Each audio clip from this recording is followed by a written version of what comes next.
I think Angela's probably avoiding me. Will you stay for a cup of tea? Yes, thank you.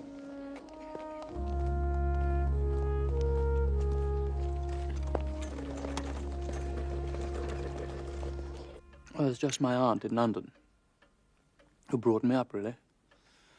No one else. Except the Spencers, I suppose. They think I've been encouraging Moira to trap their darling Ripon. Well, I would have thought Ripon could do a lot worse. What an innocent you are. Moira's a Catholic. Sorry to interrupt you, Major. But I just had to pop my head around the door and introduce myself, Sarah's father. How do you do, Mr. Devlin? I wasn't able to resist taking a moment to say hello to the Major, about whom I've already heard a great deal, both from my old friend, Mr. Spencer, and also, of course, from Sarah herself. I hope the weather will be less changeable than it has been recently. It makes such a difference, especially if you are, as I expect, a sporting man. And you've met Mrs. Devlin? May I compliment you on an excellent cherry cake, Mrs. Devlin? What an appalling room this is. You'd think some awful English person lived here.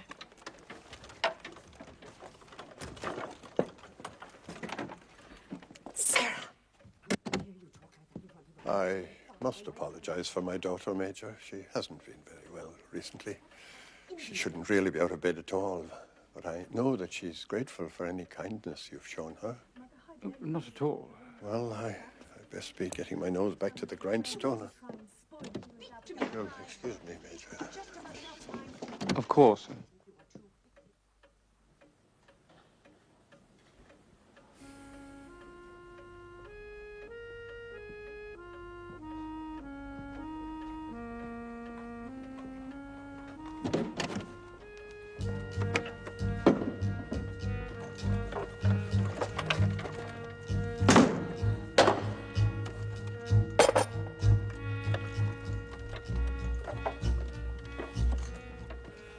And you needn't look at me in that condescending way you have.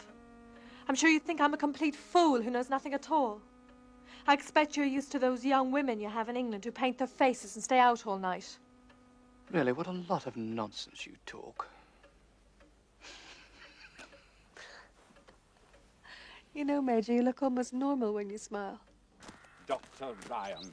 He must have been at the College of Surgeons when all they were teaching was leeches and bloodletting. And yet, because he's the only doctor in Colonel Up, everybody treats him as if he was God Almighty. I'm sure he didn't mean anything. You know what I did to aggravate my tenants? I asked them to sign a piece of paper. A piece of paper saying they were loyal. Not to me, mind you, but to the king.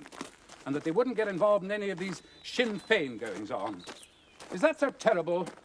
Is it aggravating them to ask them to abide by the law? Well, I'll be damned if the blighters didn't refuse point blank to sign. Ah, sure, they say. We'd be in danger. Well, I say, I can tell you if you don't sign it bloody quick sharp, you'll be in some considerable danger from me. The joke is, I don't really give a damn about any of it. I only lease them the land because I have to. They'd starve if I didn't. I'm no farmer, never have been. I'd sell it to them if I could, but they couldn't even pay me half of what it's worth. I'm not as young as I was, but I sometimes think I'd like to do something with my life. Go back to the university, maybe. Do some research, make a contribution.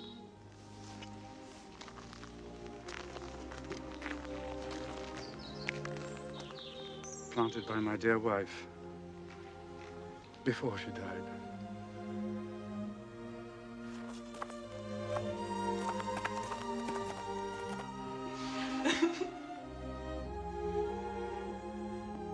Charity, are you sitting up straight? Yes, Granny. Faith? Yes, Granny. A lady never slouches in her chair, as if she had no backbone. No, Granny. Sit still. We jolly well are sitting still. Don't answer back. You'll be kept here all afternoon unless you behave. Charity, are your knees together? Yes, Granny. I'm sitting up straight, Granny. Good girl. There's a man in the room, Granny. A man? What does he want? What do you want? I was looking for Angela. I thought perhaps you'd seen her. What's he doing up near the ceiling? We're in the tea lounge, Granny. Well, whoever you are, I'm sure you won't find Angela up there. Show him the door, Faith. You stay there, Charity. It doesn't take both of you.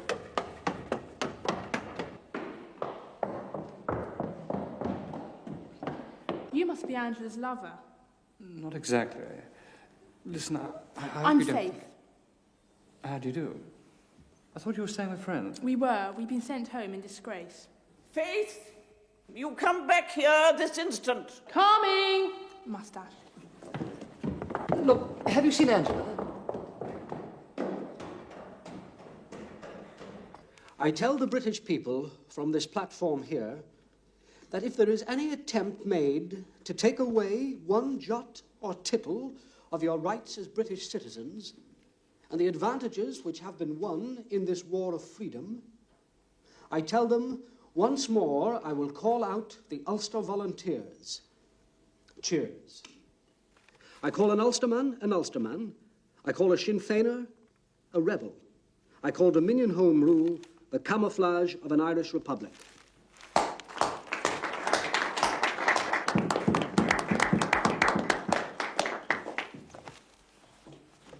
Words of Sir Edward Carson.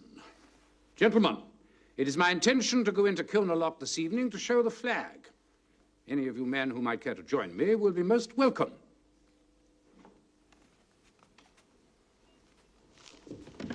It would be an honor. Ripon. Major Archer.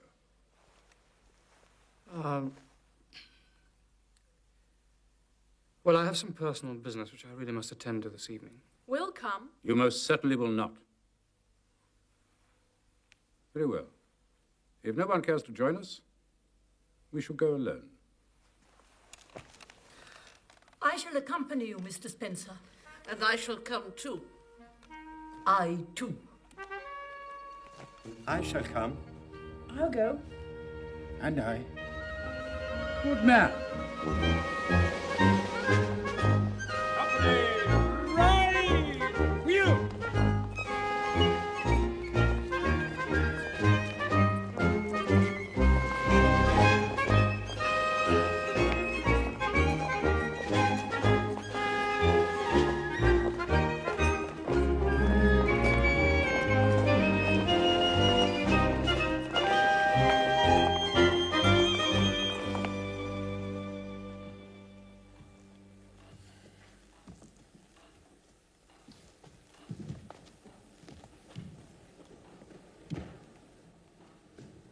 Poor Angela. What do you mean? Oh, you poor unfortunate young man. He has been with her. Oh, thank you. Dr. Ryan? Eh? Ah, it's you. It's nothing serious. She just needs the exercise. It's her future I'm worried about. She's a different metal from the rest.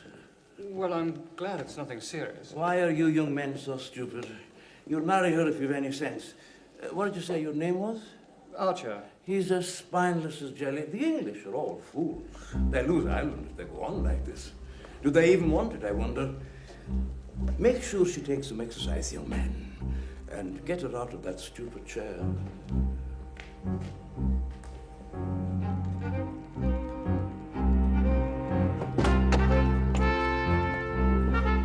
All right, everybody. Sit yourselves down.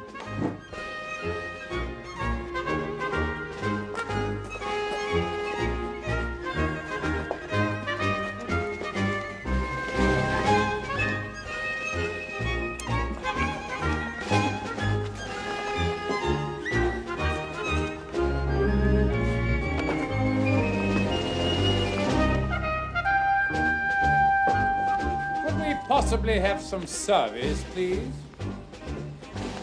Service. Service.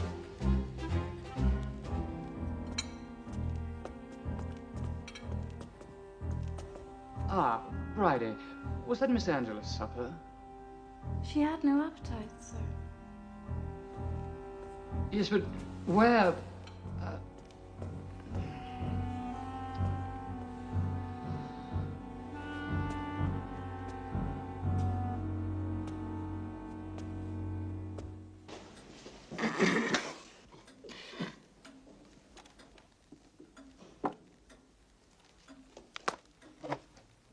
God save our gracious King, long live our noble King. God save our King, send him victorious. On your feet, Ripon! Happy and glorious, long to reign over us. God save our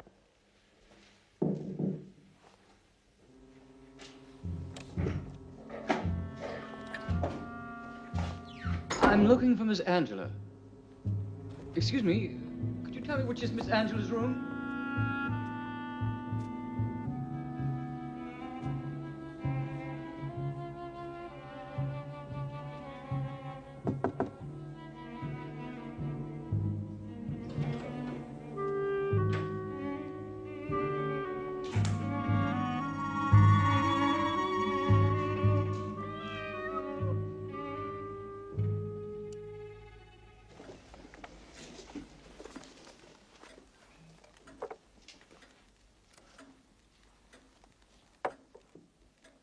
God save our gracious King, long live our noble King.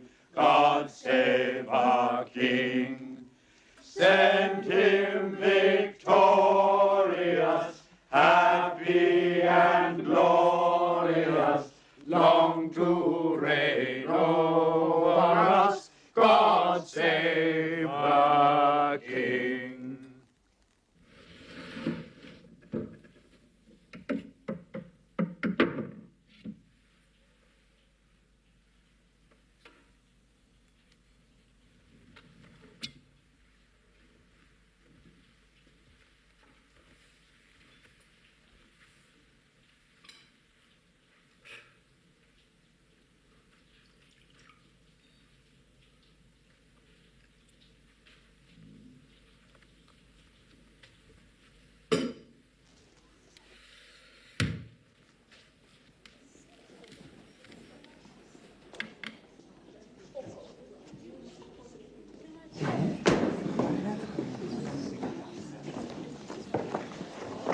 You know, I think they were making fun of us. Perhaps they just enjoyed singing. It was the only one we all knew.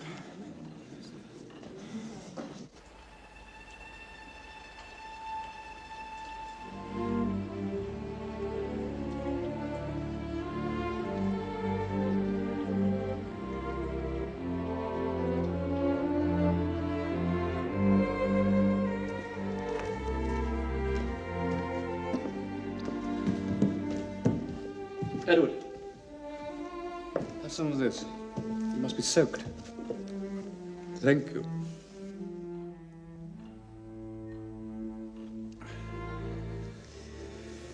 There's something I have to say. No, don't say a word. I know how it is.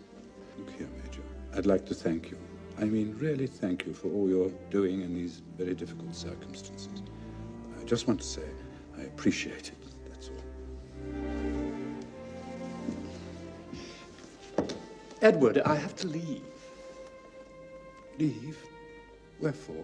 Well, Dublin, I suppose. Dublin, of course. You want to see the Peace Parade. I wish I could come with you, but I'm afraid I can't leave my post. Will you be marching yourself?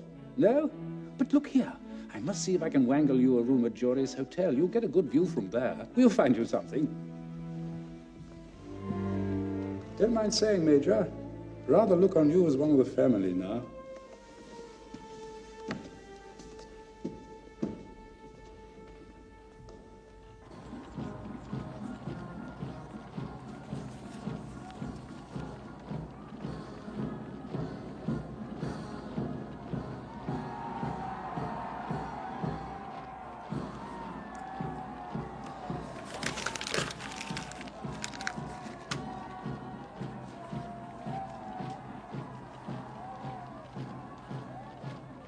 My dear Angela, this is a difficult letter to write. Come in. Visitors for you, sir. Major! Major, what a stroke of luck. Edward told me that you had a room with a view. You don't mind, do you? We won't see a blessed thing from the street, and Viola was so looking forward to it. Oh, of course. Grand, man, grand. We're on. Eternally grateful to you, Major. I feel a new man, you know, a new man.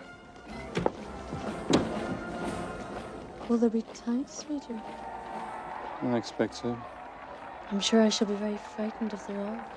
I mean, just the sight of them. Wait a minute! Is it them? Is it them or is it not? Hadn't you better... Viola, come here this instant. Yes, Mother. It's them! It's the Dubs! The Dublin Fusiliers! And Mrs. O'Neill, can you see? Viola! Viola, wave to the boys! Wave to the gallant boys!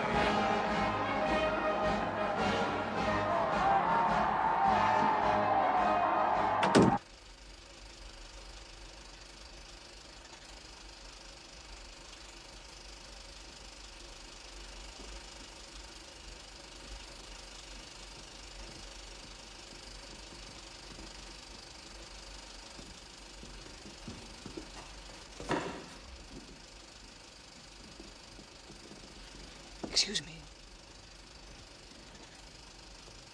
Has it stopped raining? Yes, sir. Thank you.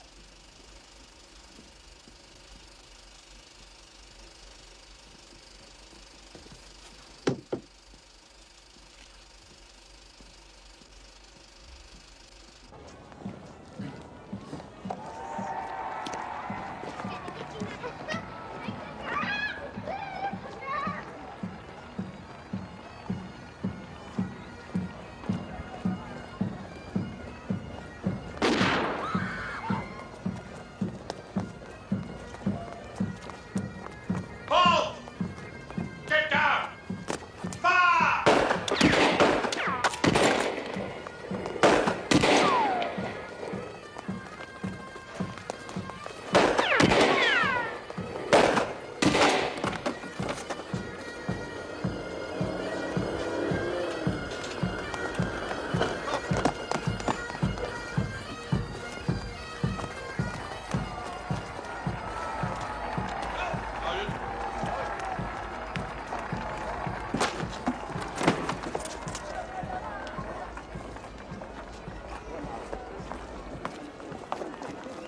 Move along there now, the fun's over. What happened? Retired army man, sir. They say he works up at the castle. Somebody asked him the time, it looks like. I suppose we'll find anybody who actually saw it, though.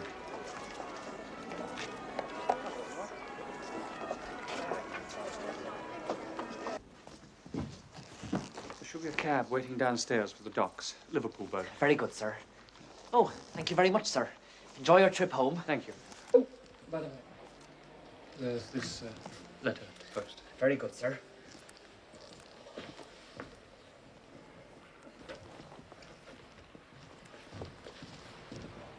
Major Archer, if you please, sir, there's a telegram.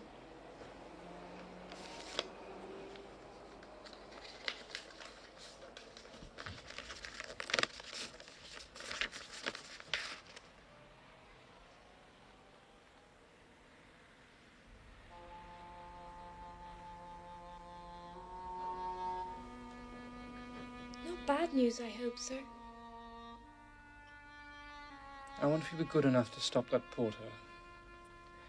And could you ask him if there's a train this afternoon to Kilnalock? Very good, sir. And tell him not to post that letter. Sadly, Angela passed away yesterday. Funeral taking place Thursday. Edward. Ah, I've been dying of boredom.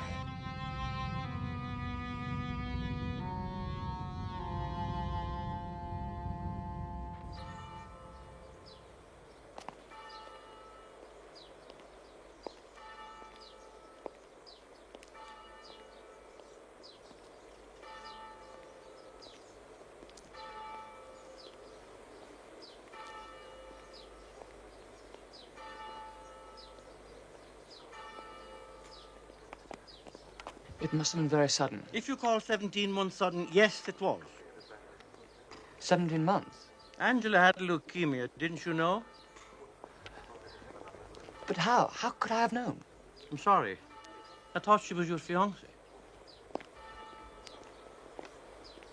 Then why did you tell me the other day that all she needed was exercise? Bloody fool! I was talking about Sarah.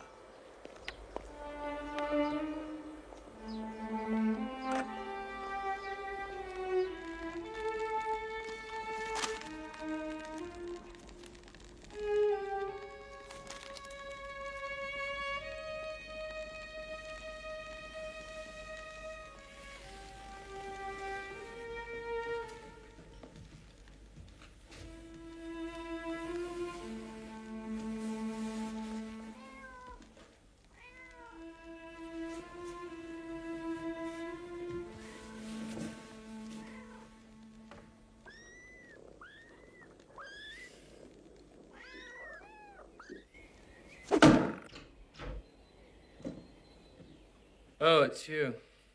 I was looking for your father. Say goodbye. Oh, I see. Well, I don't blame you, really. It's awful here, isn't it? Well, anyway, I have to... You've heard the news, of course. It's all over town, I expect. What news? About me and Mari Noonan. I'm sure that little bitch Sarah will have told you. Yes, I did hear something. Look here, Ribbon. You can't go around calling girls bitches like that. Besides, she's a cripple. More or less. There's going to be an unholy row sooner or later. Or perhaps I should say a holy row. Anyway, the pressure's on and something's got to be done. Could you lend me a couple of fivers, by the way? No. So, you're leaving us? I have to. My aunt is not well. She's elderly and so on. Murphy's bringing the trap round.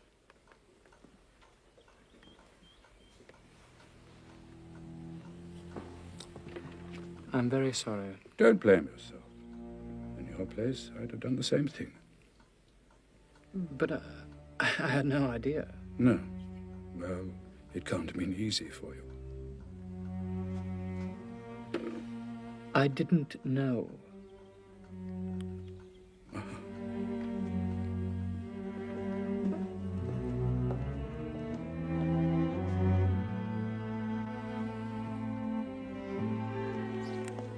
Tell me, Major. It's not fair. You were trying to go without saying goodbye to us. I'm sorry, I wasn't. I promise you, but it's getting a little late. Well, we're coming with you to the station. No, you are not. Get down from there and leave the Major alone. It's not fair. Nobody takes us seriously. Why are you going? Because I have to.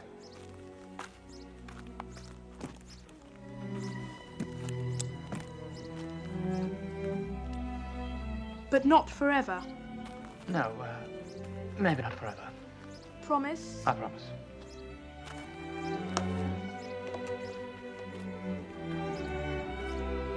Go on, walk on.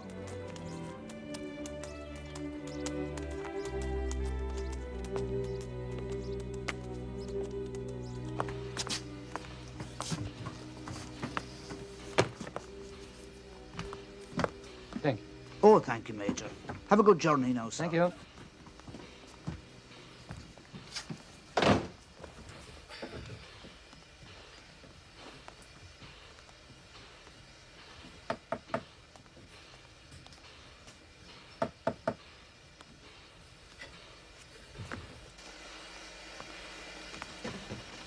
Oh, Major, I've caught you. Gentlemen, do you want a hand? No, sir, no, sir. We didn't know you were leaving so soon. Sarah's not been very well, see, sir, and she couldn't go to poor Miss Spencer's funeral, the Lord of mercy. Sarah asked me to give you this. I telephoned the hotel, and you'd left, and I had to run, and you must excuse my appearance.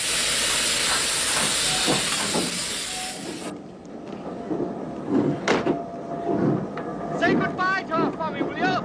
I will, Major, I will.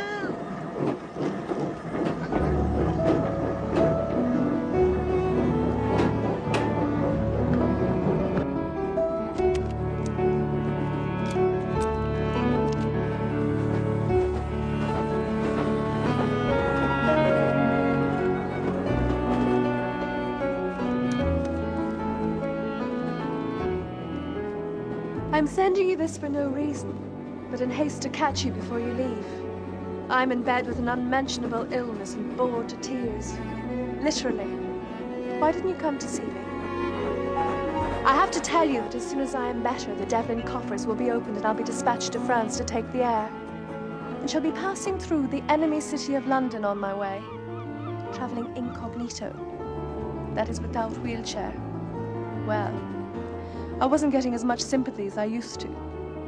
No doubt you will be too busy entertaining ambassadors and actresses to pass an hour or two with your one-time favorite rebel. Although, if you're very lucky, I suspect I may be able to smuggle you a piece of Rippon's wedding cake.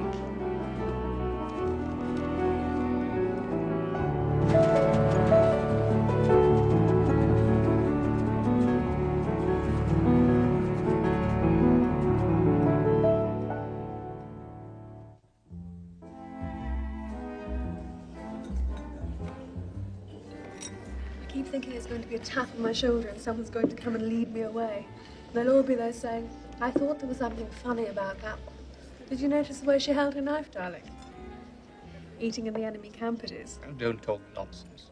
This is not the enemy camp. And there's no one looking. Unless, of course, they're wondering why such a pretty girl should be sitting with a stick like me. But London is the enemy city. Have you never heard of the Easter Rebellion in Dublin in 1916? You mean a treacherous attack by a few Irish hooligans on the British Army when we were busy defending you against the Kaiser? The heroes of the Easter Rising were not hooligans. Did you know that Joseph Plunkett was the son of a papal count who knew he was dying of TB when he fought? Did you know he married Grace Gifford by the light of a candle held by a British soldier the same morning he was to face a firing squad? Does that sound like the behavior of a hooligan? No, indeed, it does not. Sounds more like the last act of an Italian opera. It's impossible to argue with a cynic like you. You expect me to believe in these operatic characters, don't you? When everything one reads in the newspapers tells you a completely different story. The other day, a donkey was stabbed to death for carrying turf to the police barracks and labelled a traitor to Ireland. Is this what your heroes spend their time doing? That's all invented by the British to discredit us. We've no way of knowing whether the newspapers tell the truth. Everything is owned by the British in Ireland. Everything.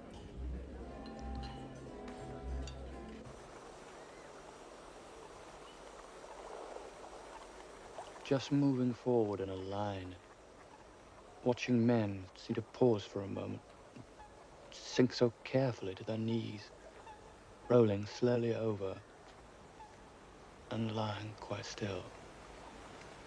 And then suddenly, you weren't part of a line any longer. Just a man walking.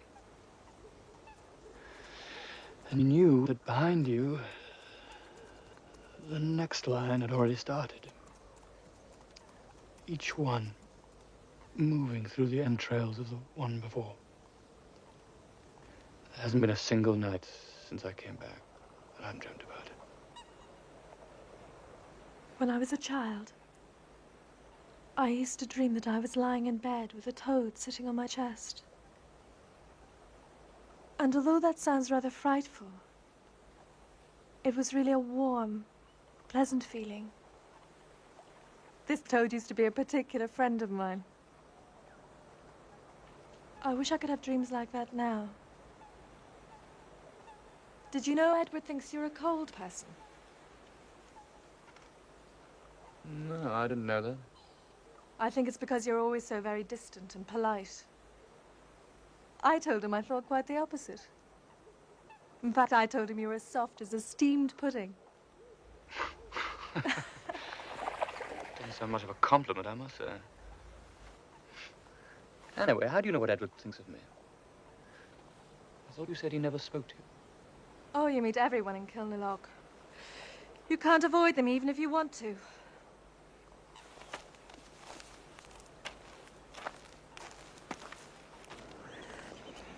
How long are you staying in London? I'm leaving the day after tomorrow. So soon. I'll give you love to France and hope it looks tidier than when you left it. Well, you've made London a different city from me. When you go, it'll shrink back to grey again. No poetry. Otherwise, you'll find me sitting on your doorstep. And I'll see you one day in Kilmallock. No promises now that you can't keep. You have to look after your aunt.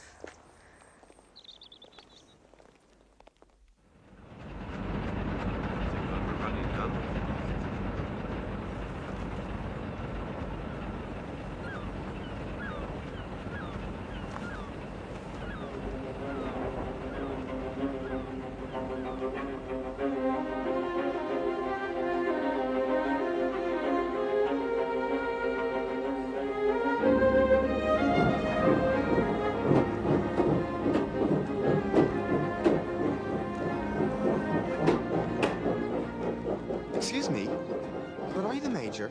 Yes, I suppose I am. Then follow me.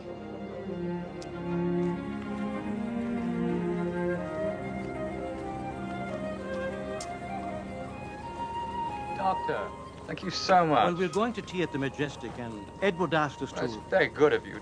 Get in, man. There's plenty of room. Oh, you're very kind. We've waited long enough already.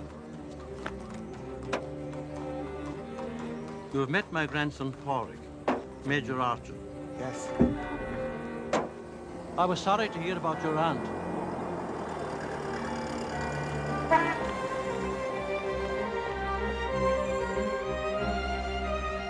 Why have you come back to Ireland? Well, after I closed up the house, I found I had no reason to stay in London. Waiting for Sarah, are you? Have you heard how she is in France? Quite sprightly, they tell me. Maybe she'll find somebody there to tease.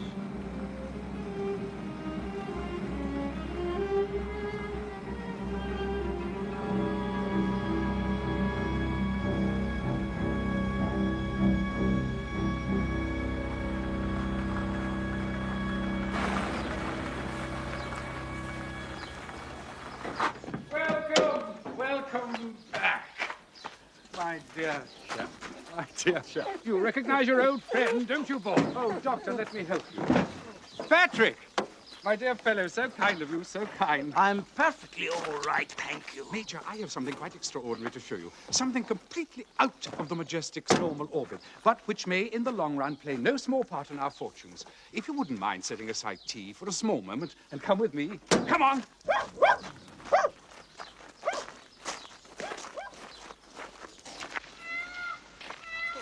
Peacocks. Normally they only cry at night or after nightfall. I don't know what's got into them. It isn't far, just down here to the squash court. Ever played squash, Patrick? You'd like it. I don't think I would. Oh, my name's not Patrick, it's Porrig, with a G. It's Irish. Is it indeed with a G? Well, I never. You stay there, Roger. There, my beauties. Look what Daddy's brought you. It's a long way for an old man to walk with no tea inside him.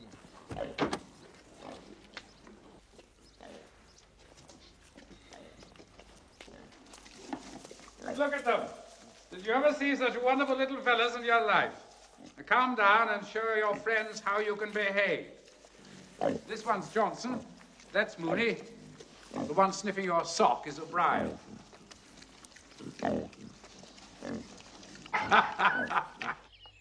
We feed them mostly on stale cakes, ones that haven't been sold.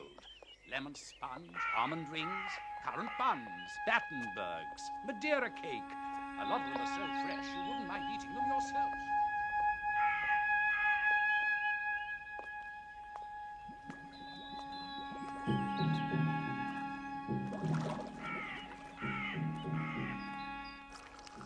What was Ascot like this year? Now, don't tell me you weren't there. Yes? Well... No, wait a minute. Try a fill of this and see how you like it. I got the man at Bewley's to make it up special. It's my own concoction. Thought I'd try it out on you and see how you like it. Now, what will you have, young man? A slice of cake to put some muscle on you, eh? You said I'd have some peacock feathers. Ah, Patrick. Of course, of course. Look, why don't you go and find the girls and ask them for some? I'm sure they've got lots and lots of that sort of thing. Murphy, show this young man where he can find those girls.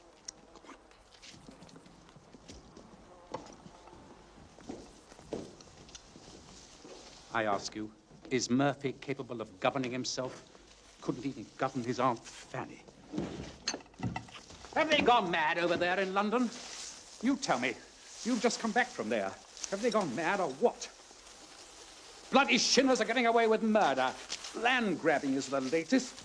They're forcing chaps to sign over the land at gunpoint for a pittance. Don't be a damn fool, Edward. There, you see? You see what I mean? The good doctor and I have been having words about this already. Do you know, they've even been trying it on with me?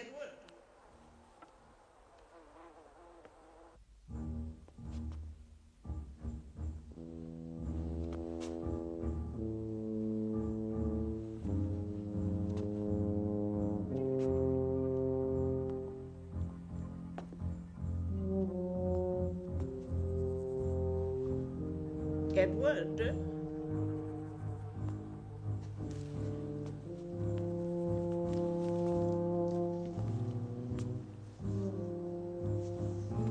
Edward, I know you're there.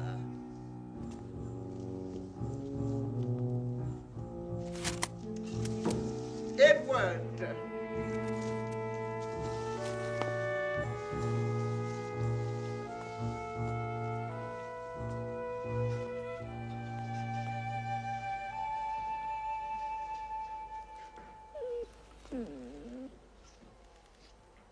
Have you had enough to eat? So far, I have received 2 threatening letters. Both have been given to the district inspector. There happens to be a law in the land, Doctor, which protects a man's private property, and I have no intention of giving in to threats. Don't be a damned fool, Edward. The British are finished here. There's nothing now except a huge army that'll keep Ireland under the British yoke. Take my advice, Edward. Give in gracefully now, while you still can. Stupid old brute. I haven't lost the use of my ears, Edward Spencer, nor my eyes neither. I trust you'll not think you've a long visit, Major. Good afternoon to you.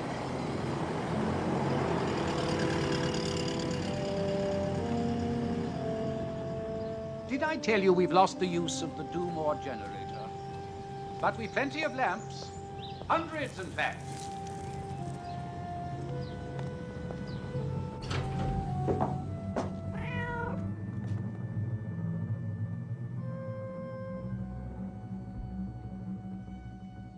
Good God.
Masked men armed with revolvers held up a number of motor cars and horsed carriages that were taking ladies and gentlemen to a ball at the house of Captain J.E. St. George R.M., about 10 miles outside Kilkenny City. But no one was hurt.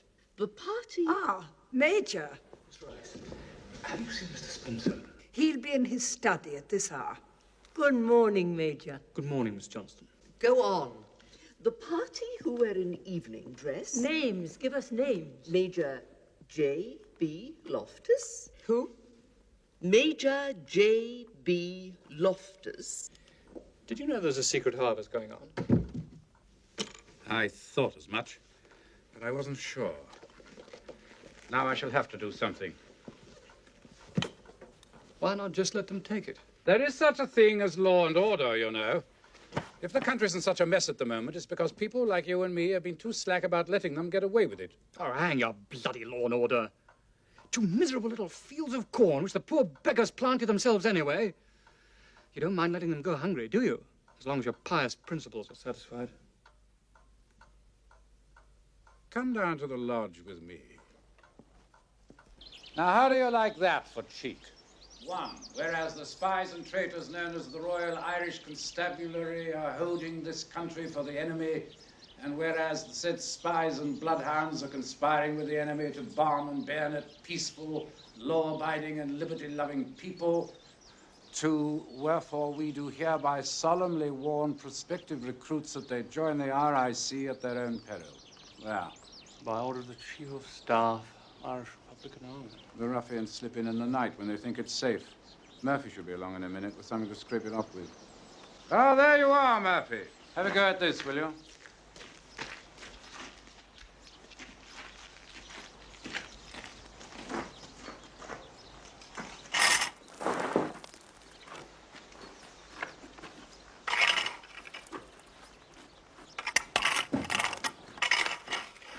I think we need something to stand on. Right you are. Come here, Murphy. I'll climb on your shoulder. Come on, man. We haven't got all day. Now, hold steady, Murphy. Got no backbone, that's your trouble.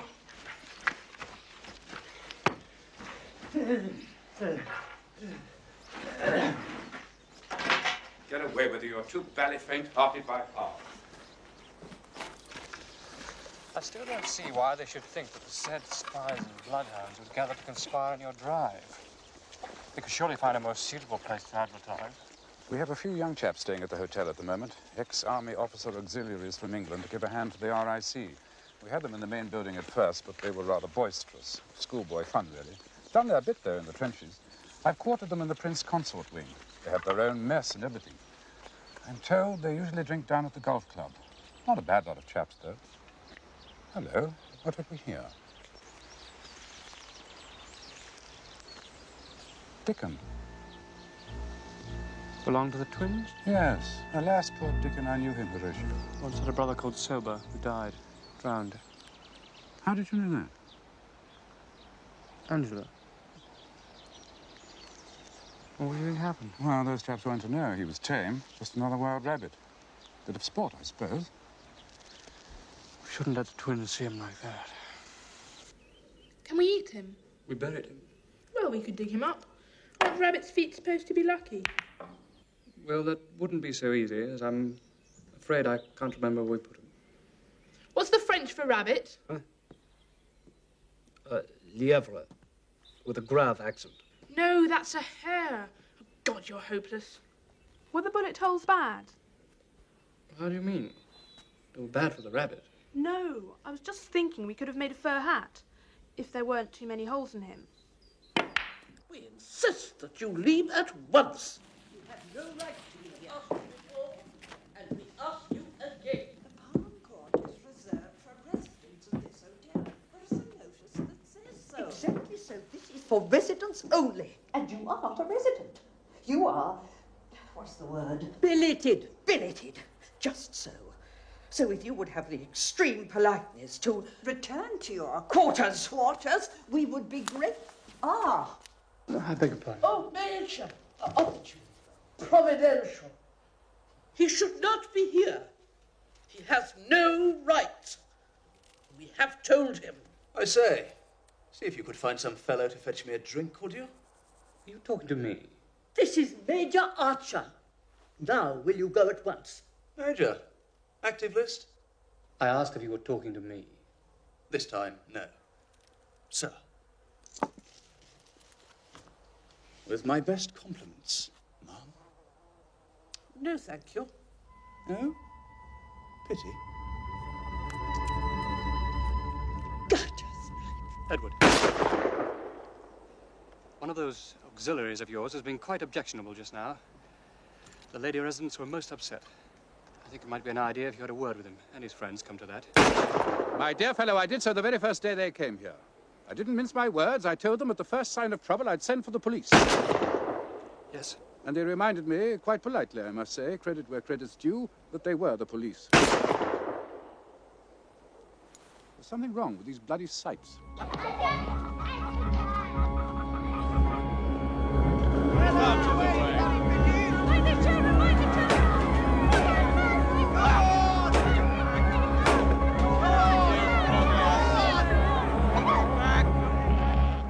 A couple of army chaps shot down on the links near Waterford.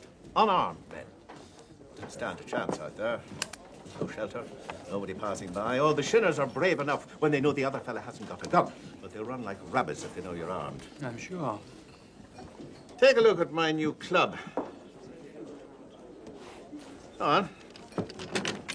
Ah, taking no chances, huh? Oh, this is just a temporary measure. Good health. Cheers. It'll be over in no time. The word of announcement. Ah, you'll see. It'll all be cleared up before the autumn. Yeah, well, that's what we used to say in the trenches. Huh? It must end soon. Oh, you take my word for it. I've been having a chat with some of the lads from the trenches who are over here now, and believe you me, they're not going to take much nonsense from Paddy Pig. You come with me into the members' lounge, and I'll introduce you. Come on, bring your drink with you.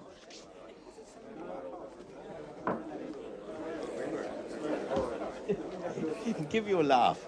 They walked in here, into the members' lounge, and they refused to budge.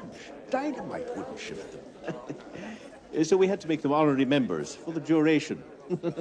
Good, what? Major Archer. Oh, one moment, Mr. O'Neill. There's someone I have to speak to. Major Archer, I was talking about you all day yesterday. I must thank you for all your kindness to my daughter. Yes, what news? And your auntie, how? Well, I'm afraid she died before I came out. Oh, may God rest her. Sarah will be sad when I tell her. Sarah? You mean she's back? Yeah, came by the Friday boat. She's been up to the hotel, you know. Oh, I didn't know. Good afternoon, Mr. Devlin. Mr. O'Neill. You'll excuse me if I remove my friend here for just a moment. Yes, she's back. We'll be seeing you, I expect. I'm the club treasurer. That's what they made me. And that's thanks to the influence of a certain person who's been very kind to me and my family. Here we are, gentlemen, back again, like the proverbial bad penny. I'd like you to meet a pal of mine, Major Archer. Now then, let me get this right. Captain Bolton, Lieutenants Pike, and Berry, and, hold on, Foster, Smith, Mortimer, and Matthews. Well, what about that, eh? Sergeants now, old boy. Yes. Not so much hobnobbing with the officers now. We've joined the unwashed ranks of the ORs. ORs? Other ranks. Yes, we've come down in the world. But don't be too familiar, Major. Might turn our heads. Another round, quick, sharp, Paddy. And put it on our account. And send it to the king. The Major here is a guest at the Majestic. He is a friend of the owner, your host. The same host has two lovely daughters. But which one is which? I have a lovely daughter, too. Want to see her picture?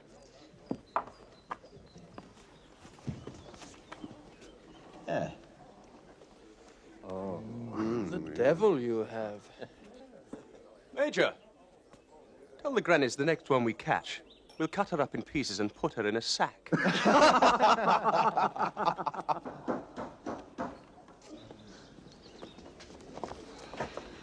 Oh, what do you think of the Major? They'll give the Shinners something to think about, won't they? Sure they will. The cure may be as bad as the disease.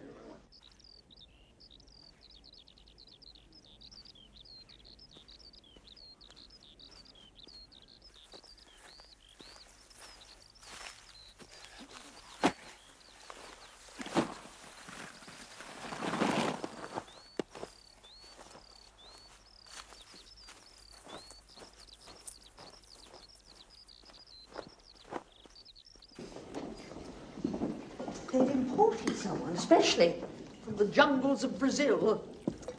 Good morning, Mr. Spencer. A savage to assassinate him. Assassinated right through the moment. For His Majesty, with the dart from a blowpipe, tipped with curare. I had no idea the Republicans had such a following in Brazil, Emily. Lady, stand over there. I have an important announcement that I wish to make. Good morning. Good morning.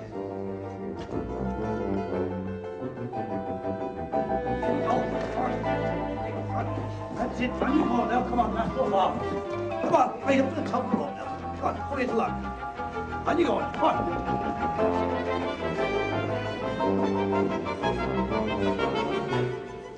I do hope this announcement isn't going to contain any reference to the question of bills. Nonsense, dear. Whatever else that Spencer is, he is a gentleman.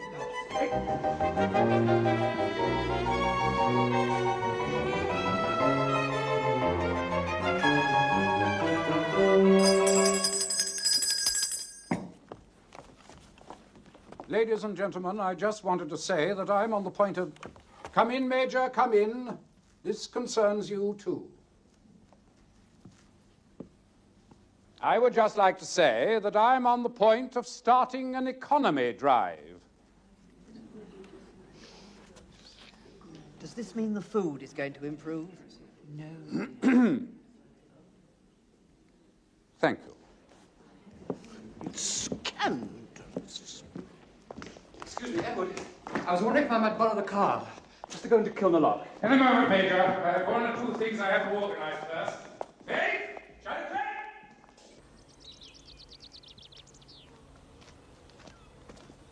Faith, Charity.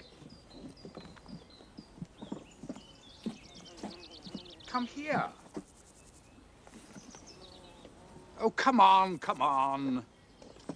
Stand there, and let's see how tall you are. Stand up straight, girl. Do you need clothes? Yes, Daddy. Ours are all in flitters. Mine especially. Mine are worse. Mine are 10 times, 20 times, 100 times, 1,000,000 times worse. All right, follow me. You too, Major, to see fair play. I'll give you a lift into Kilmallock later.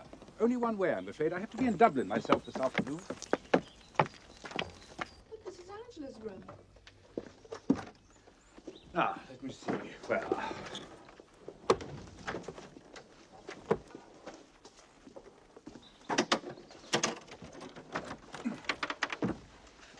Daddy, how could you? You surely don't want us to wear Angela's things. We can't, Daddy. It's too creepy. Not a corpse's clothes. It's awful. Even the thought of it makes me feel funny. We all have to save money, my dear. Now, be a good girl and take your dress off so we can try them on. I think I'm going to faint. But don't be so disgusting. You've started me feeling funny too now. But what about the sizes? Faint is bigger than me here. That's enough. Come on, both of you. We haven't got all day. Make up your minds. If you don't pick one of those dresses each within the next 30 seconds, I'll pick them myself. It's all so horribly old lady. Doesn't matter what they wear, as long as it keeps them warm. Got to get hold of a bit of spare cash one way or another if I'm going to give that blighter Ripon a helping hand. Is that the reason? He's a washout. I suppose everybody knew that except me. I suppose you realized it the moment you set eyes on him. Well, no. Going behind my back and doing what he did, playing the cad. It's not that he took up with a Catholic girl, not just that. I'm not so narrow-minded, but I don't know there are plenty of decent Catholics in Ireland. Why didn't he come to me and talk it over man to man? Doesn't go down well here, that sort of thing, you know.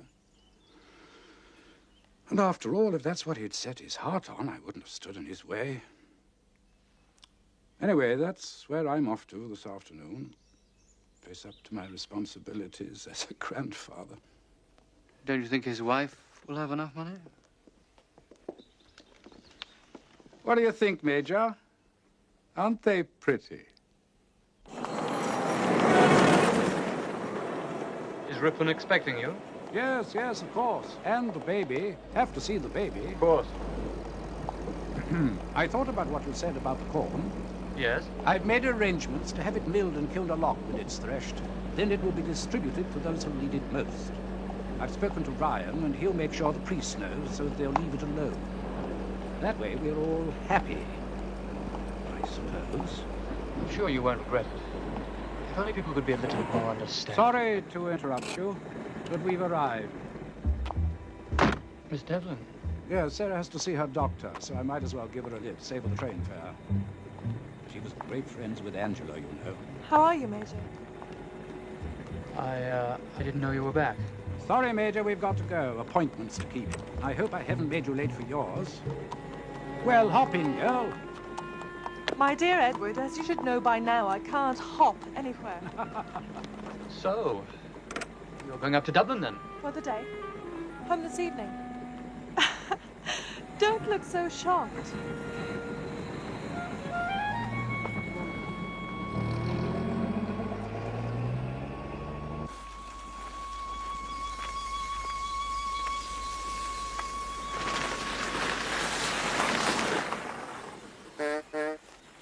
Hello? Thought it was you. Come back to the scene of the crime, eh? What are you doing here? Well, I used to live here. Do you mind? Thought I'd just drop in. Your father's not at home. In fact, he's just gone off to Dublin to see you. Oh, what a nuisance. Why the hell didn't he let us know? He'll be back this evening. I wish I could hang on. Wish I could, old man. Fact is... Well, at least come in for a moment. You can write him a note or something. Beautiful workmanship, isn't it? Looks splendid. Not mine, of course. Old man Noonan lent it to me for the day. Motor over and see the old pater. Very civilized of him. Well, this is Driscoll. Come and meet him. Driscoll's a brick. Splendid driver, aren't you, Driscoll? You say so, sir. Almost hit a heifer on the way here. I can tell you, Major, he's a... Oh, hey, wait a minute. Wouldn't you like to go for driving, huh? Hey, wait, Major. I thought Driscoll might take you for a ride with her. While I'm waiting for the old man. Oh, thank you.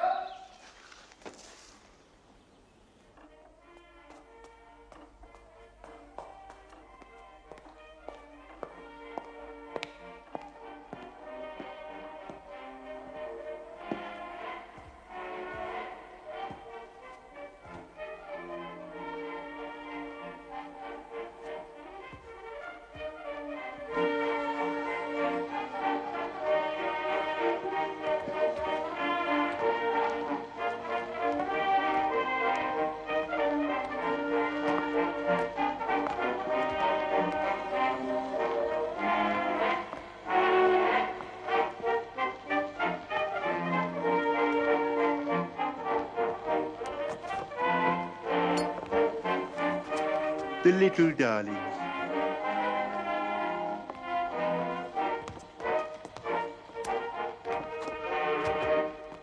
Oh, look, the Major. Lovely. Now it won't be pretend dancing. No. I was just going Yes, you will. No, really, I can't, really. Do you know the Joy Trot? We do.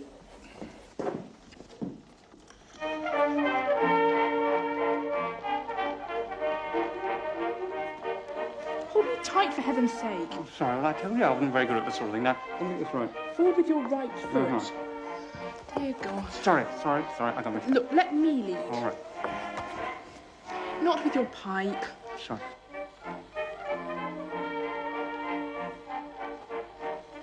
Listen to the music and don't look at your feet.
They look as though butter wouldn't melt in their mouth.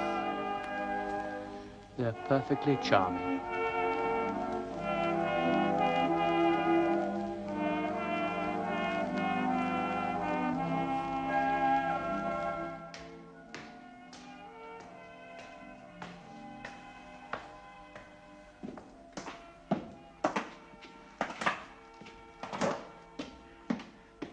Murphy, where's Mr. Ripon? Ah, he's gone. Long gone. Don't take me for a fool. His car's still there. 4th floor.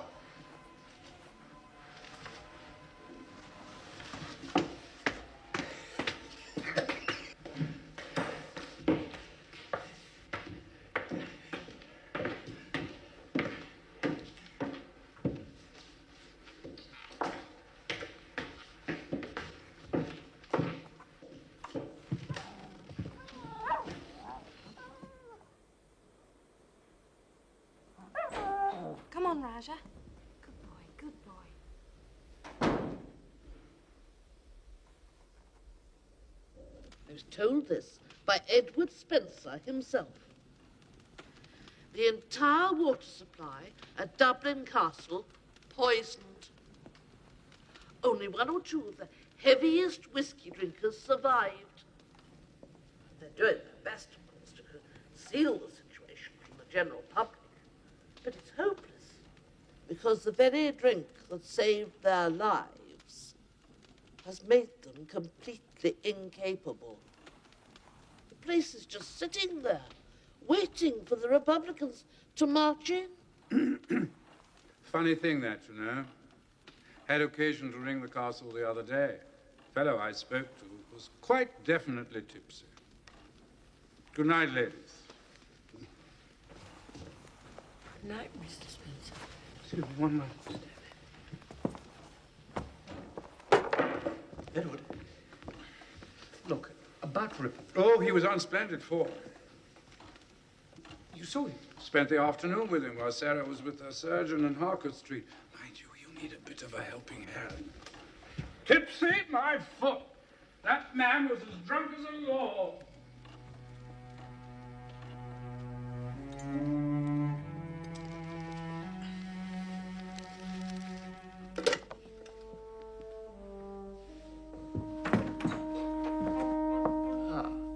Edward.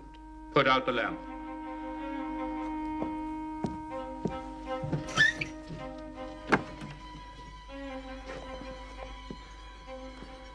Did you do this? Don't be a damn fool. But why should they? How the devil should I know?